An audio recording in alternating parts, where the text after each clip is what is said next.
Becca, my mother-in-law's voice grated against my patience like nails on a chalkboard. You're still as inconsiderate and useless as ever. This trip was something my son and I were eagerly anticipating. You, who had no hand in planning it, can make yourself scarce right now. With my husband's departure from the table, the barrage of criticism began. We were embarking on an overseas adventure that Jack had tasked me with organizing. Her relentless reproach left me little choice but to retreat. What unfolded between them afterwards ceased to concern me. My name is Becca, a married woman navigating the waters of corporate life within a multinational entity. Thanks to the flexibility of my job, I've largely operated from home since tying the knot, affording me ample time within our household. My husband, Jack, embodies the archetype of self-importance, always striving to maintain appearances. He's a lavish spender, contributing naught to our domestic finances. Initially imperceptible during courtship, his true colors gradually surfaced post-marriage. His mother revels in extolling her son's virtues. While maternal adoration is commonplace, her brand borders on the fanatical.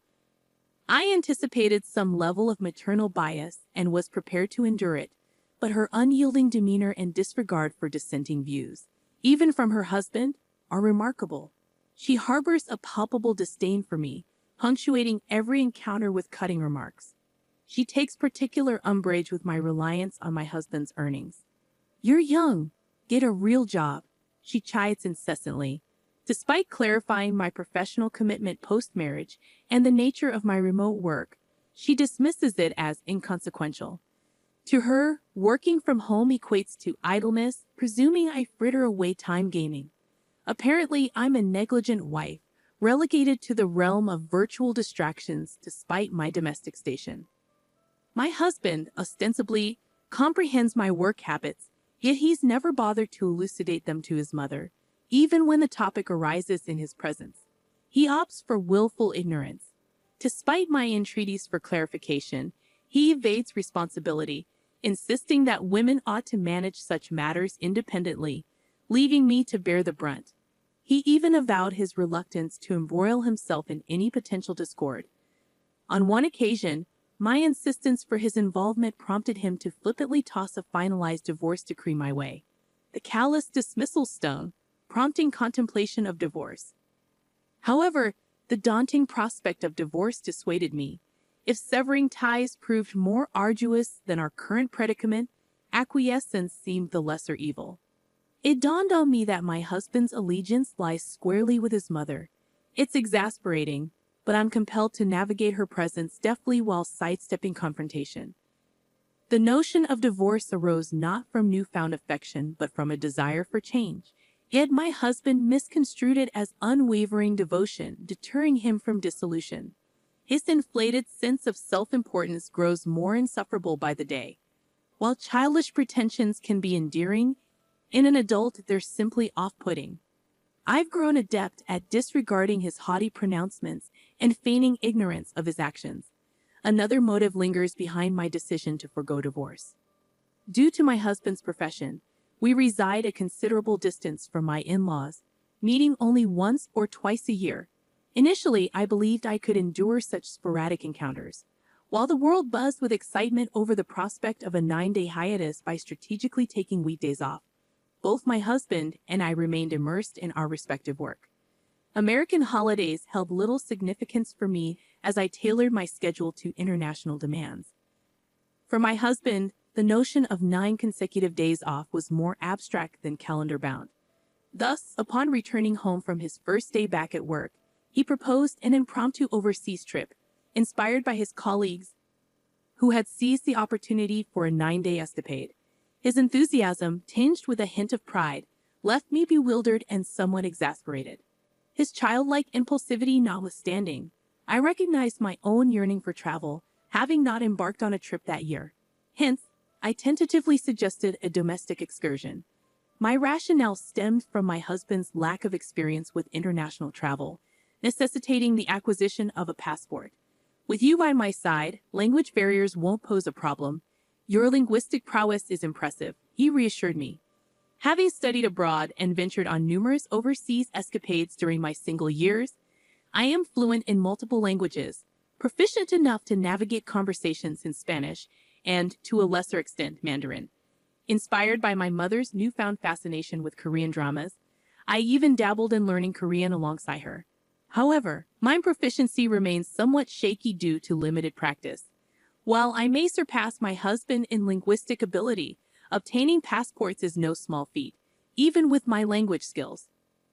I quietly proceeded with the reservations, as per my husband's instructions, while also taking on the additional task of applying for passports, booking flights, and arranging hotel accommodations.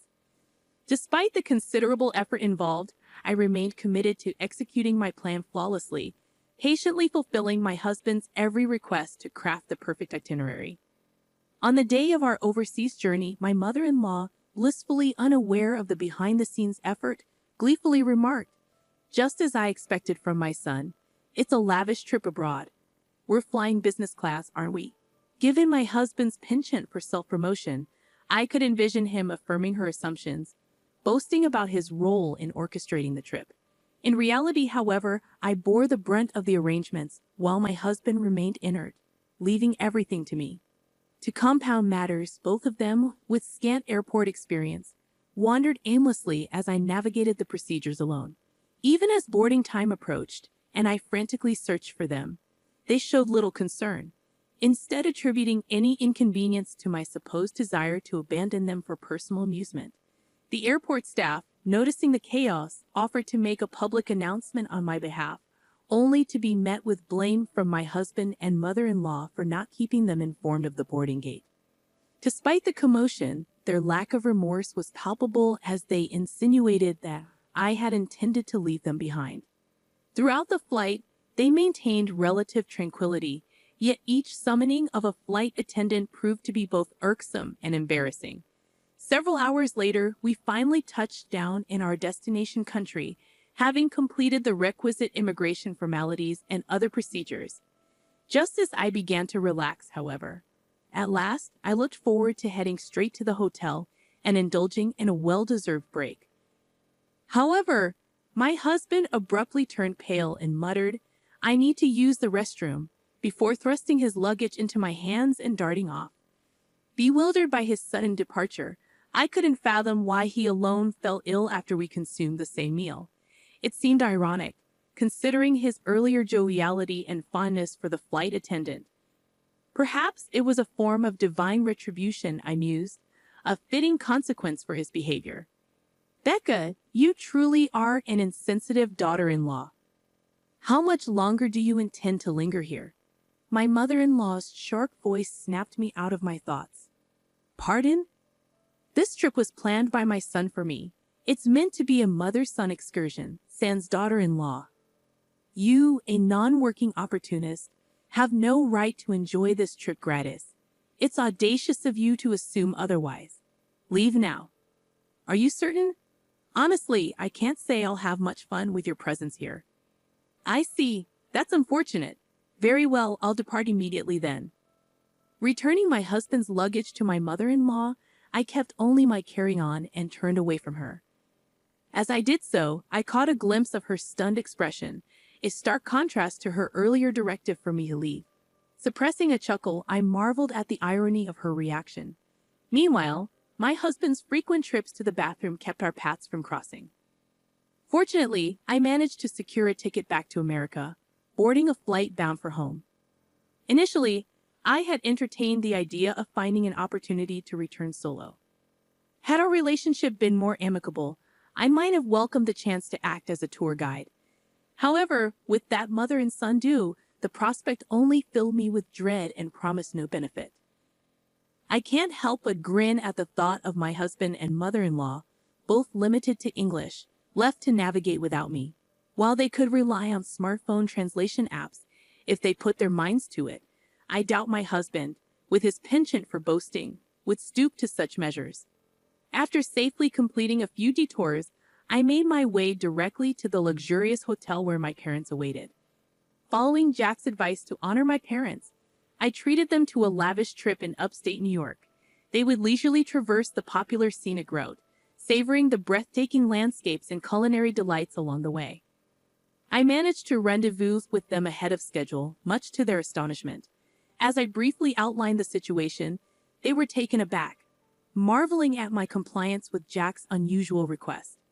My phone incessantly buzzed with calls and messages from Jack, all of which I chose to ignore.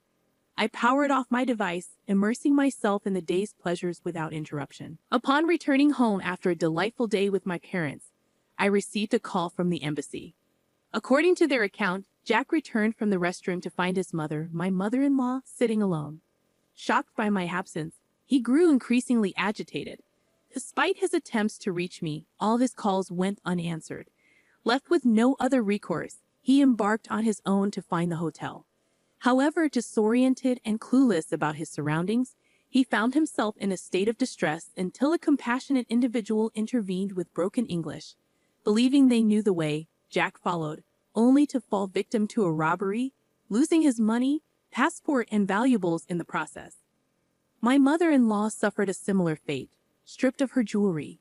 Eventually, Jack was discovered stranded on the street, bereft and vulnerable, prompting the police to intervene and refer him to the embassy for assistance. It was through this intervention that he managed to reach out to me. The embassy official requested that I retrieve him, citing his inability to access funds due to his stolen wallet containing his bank cards. However, I found myself questioning why I, a virtual stranger, was being tasked with this responsibility. I clarified that I was no longer associated with the man in question, having retained the divorce papers he had once flippantly tossed at me. While I had initially chosen to forego divorce proceedings due to the anticipated complications, this latest ordeal had pushed me to my breaking point.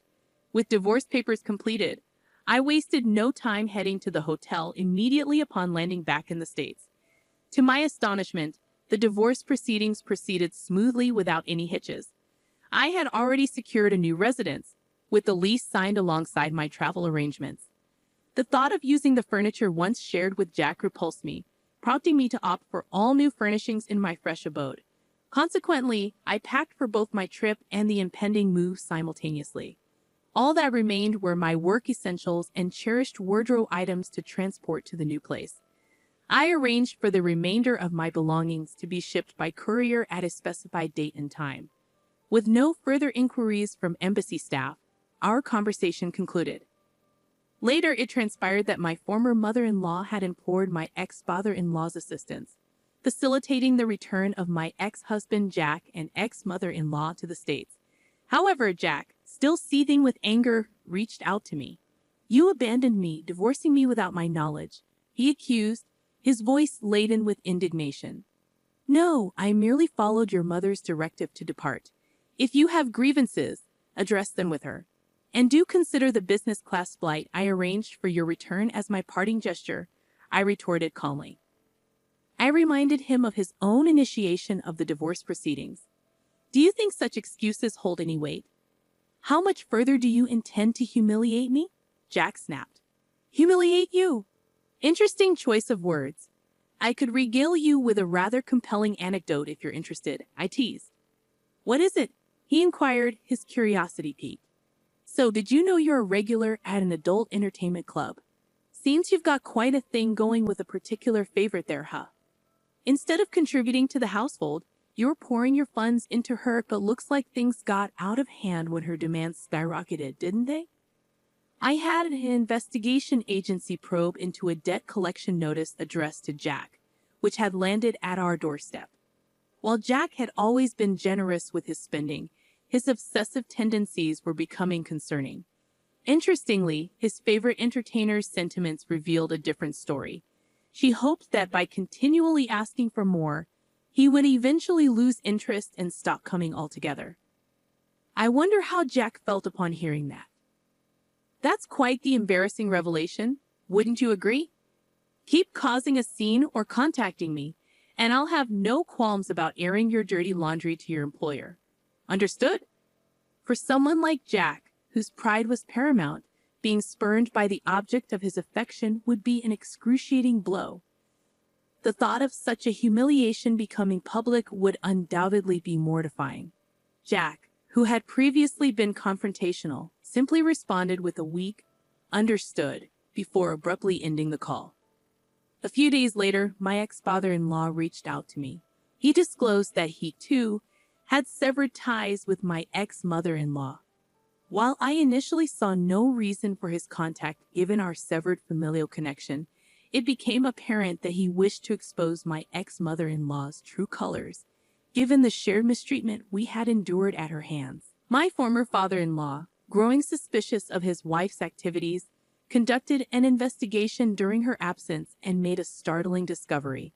His retirement savings had been drained. The funds, it appeared, had been funneled into beauty treatments and cosmetic procedures. As someone not well versed in such matters, I remained completely oblivious to these developments.